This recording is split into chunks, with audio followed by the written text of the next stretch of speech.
সংবিধান এবং রাষ্ট্র যা দিয়েছে করুণা হিসেবে নয়, তার অধিকার হিসেবে তাকে দিতে হবে।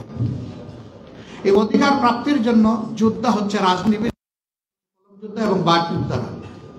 এই আপনারা আর আমরা মিলেই কিন্তু সমাজটাকে আমরা রাইট ডিরেকশনে নিব, এটা আমাদের দায়িত্ব। অনেকে অতীতে বিভিন্ন আন্দোলনের ব্যর্থতায় বলতো জনগণ নামে না কেন, জনগণ নামবে কেন, আমি কতটা নেমেছি তার উপর নির্ভর করবে আমার জনগণ কতটা নামবে। আগে তো দায়িত্ব আমাকে নিতে হবে। আমি যদি প্রতিরোধ করতে চাই শুধু ঘরে বসে আমাকে ফর্মুলা দিলে তো হবে না, আমাকে রাস্তায় নামতে হবে, রাস্তায় নামে নেতৃত্ব দিতে হবে। এ বিশ্বে যতগুলো পরিবর্তন হয়েছে ওই ব্যক্তিকে কেন্দ্র করেই পরিবর্তন হয়েছে। সেখানে একটা ম্যাগনেটিক ক্যারেক্টার থাকতে হবে, যিনি সবাইকে ধারণ করবেন, যিনি সবাইকে তার থেকে দূরে ঠেলে দেবেন না। সেই ম্যাগনেটিক ক্যারেক্টার আল্লাহ যাদের মাঝে দিয়েছেন তাদের দ্বারাই সমাজের পরিবর্তন হয়। আমরা এমন ব্যক্তি আল্লাহর কাছে চাই তিনি যেন সেরকম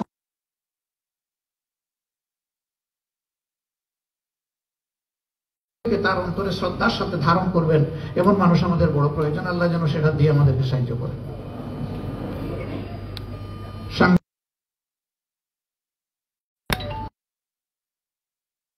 রাখা হয়েছিল একটা অদেখা হ্যান্ডকাপ আপনাদেরকে পরিয়ে দেওয়া হয়েছে। যারা কথা বলে তাদের মুখে সেরকম অদেখা একটা তালা ঝুলিয়ে দেওয়া হয়েছিল। সাময়িকভাবে এই তালা খুলেছে। আমরা যখন জেগেই উঠেছি আমাদের আর ঘুমাবার প্রয়োজন নেই। এই জাগ্রত জাতিকে মঞ্জিলে পৌঁছানোর জন্য, প্রপার ডেস্টিনেশনে পৌঁছানোর জন্য এখন আমাদেরকে রাত দিন কাজ করতে হবে সবাইকে। এই কাজটা আপনারাও করেন, রাজনীতিবিদরাও করেন।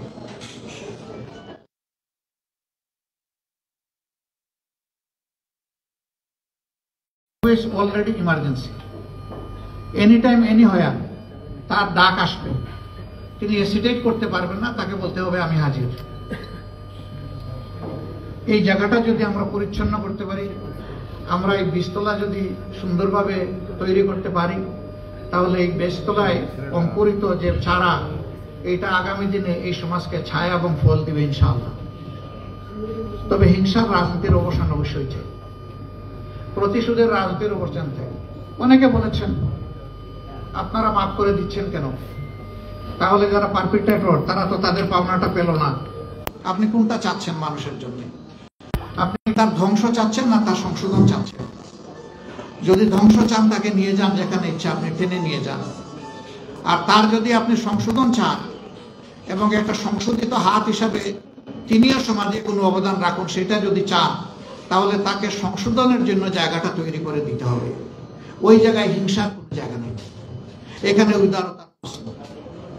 তবে আমরা বলেছি হ্যাঁ, কোনো ভিকটিম কিংবা ভিকটিম ফ্যামিলি তারা যদি সুনির্দিষ্ট অপরাধের প্রতিকার চেয়ে আইনের আশ্রয় নেয়, আমরা তাদেরকেও সাহায্য করব, এটা আমাদের দায়িত্ব।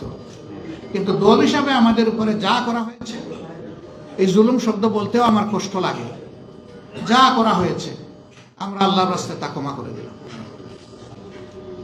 দল হিসাবে আমরা কোনো প্রতিশোধ নেব না। তবে এটা আশা করব যারাই রাজনীতি করবেন তাদের জন্য আল্লাহ একটা রাজকীয় মন দেন, তারা যেন জটিল এবং সংকীর্ণ মনে না হন, তারা যেন এক ছোকা না হন, তারা যেন তুষামতকারীদের পাল্লায় পড়ে জনগণকে ভুলে না, তারা যেন জনগণের খাদেম হন, তারা যেন জনগণের মালিক না হন। এই মানসিকতা নিয়ে যেন রাজনীতিতে সবাই আগায় আসে। আদর্শ ডেমোক্রেসির বিউটি হচ্ছে যার যার আদর্শ মেলে ধরবে, জনগণ এখান থেকে চুজ এন্ড পিক করবে, পছন্দ করবে, গ্রহণ করবে। কারো উপর কোনো কিছু চাপিয়ে দেওয়া যাবে না। ওরে নির্মূল করো, ওরে ধ্বংস করো, ওরে মাটির নিচে পাতালপুরিতে পাঠিয়ে দাও, এগুলা রাজনীতির ভাষা নয় এবং এগুলো রাজনীতি নয়, এগুলো নোংরামি রাজনীতির নামে। এগুলা বন্ধ হওয়া উচিত। তবে যদি সুনির্দিষ্ট বড় কোনো অভিযোগের কারণে কোনো দল, সংস্থা, সংগঠনের কোনো কিছু পাওনা হয়, সেটাও সে পাবে, কিন্তু সেটা আইন হাতে তুলে নয়, এটা আইনি প্রক্রিয়ার মাধ্যমে হতে হবে। আবার আইন সেটা মতলবী আইন হলে চলবে না, এটা অবশ্যই ট্রান্সপারেন্ট এবং ফেয়ার স্ট্যান্ডার্ডের উপর এটা হতে হবে। তাহলে জাস্টিস সেখানে এস্টাবলিশ হবে, ন্যায় বিচার যেখানে থাকে সমাজ সেখানে গর্বিত সমাজ হবে। আমরা ন্যায় বিচার ভিত্তিক একটা গর্বিত সমাজ করতে চাই। এক ভাই বলেছেন, সম্ভবত কি বাড়ির নামটা আপনার? হ্যাঁ, বাসির জামাত। উনি বলেছেন যে উনি খুব আনন্দিত যে জামাতের আমির এবং মহানগর দুইজনই বৃহত্তর সিলেটের মানুষ। আমার পরিচয় ভাই ভিন্ন। আমাকে লোকেরা জিজ্ঞাসা করে আপনার ঠিকানা কি, আমি বলি সাধারণ পরিবহন সমগ্র বাংলাদেশ। আমি যদি এই সংগঠনের প্রধান হয়ে থাকি তাহলে আমার নির্দিষ্ট ঠিকানা নাই, আমার সারা বাংলাদেশই আমার ঠিকানা। আমি যদি বাংলাদেশকে সেইভাবে না নিই তাহলে আমি ইনসাফ করতে পারবো না, আমার দলের উপরে পারবো না, আমি দেশবাসীর উপরেও পারবো না। আমি এই ঠিকানায় থাকতে চাই, এটাই আমার জন্য কমফোর্টেবল।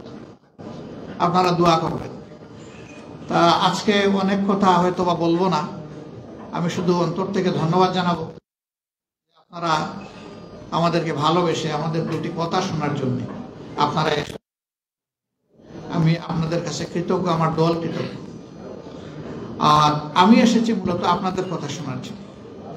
যা আমি শুনেছি এখান থেকে আমি যেন শিক্ষা নিতে পারি।